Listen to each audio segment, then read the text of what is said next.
Sampling is an art form to me, in the sense of collages to painting or photography or what have you.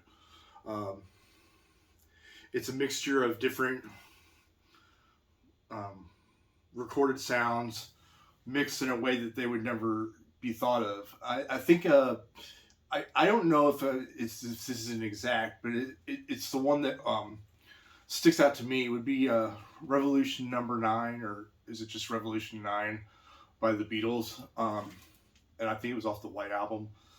Um, it just mixed a bunch of different recordings that were just like chaos, and but it's like, you got people thinking like, well, what if we brought in strings and other instruments that aren't typically rock and roll instruments, and infused them into our music, and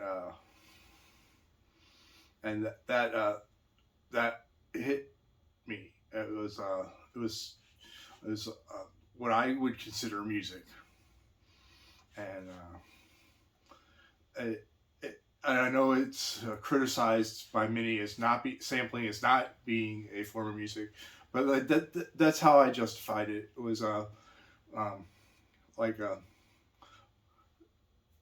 Quilt uses the term sampling. I don't know if that's where sampling got its um, term. They take samples of cloth of different um, pictures and they quilt it together. Um, that may actually be where sampling got its name, or it may not. But um, and quilting is considered a folk art, and I mean, I don't know if you could ever really call a DJing folk music, but um, but in that sense of taking something that's been done before and putting it into a whole new light, and like this one 5 second drum beat goes with this one 3 second rhythm guitar lick, and but they go together, and you would normally have not done that, and so that's how I look at it, is sort of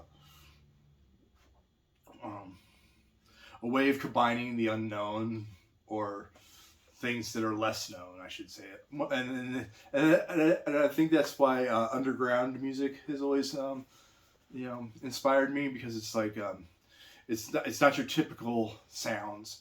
Like you get to a point in a pop music where things do start to sound exactly like everything else around that time period. But there's always been an underground, and there always will be an underground. I feel in music that like you will find that um, that inspires people to do something just different, just not quite the same, and that's kind of where I get my influence from, is from things like um, I don't consider myself a musician, and even if I got really great at it, and I know I'm not right at this present time, I would still just consider myself a noise manipulator.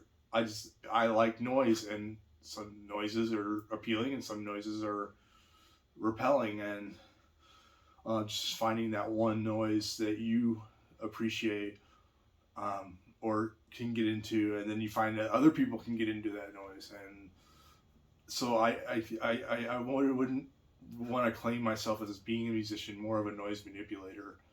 Um, it's like, can I fit this in this little hole, um, or not? And that's how I look at sampling as an art form.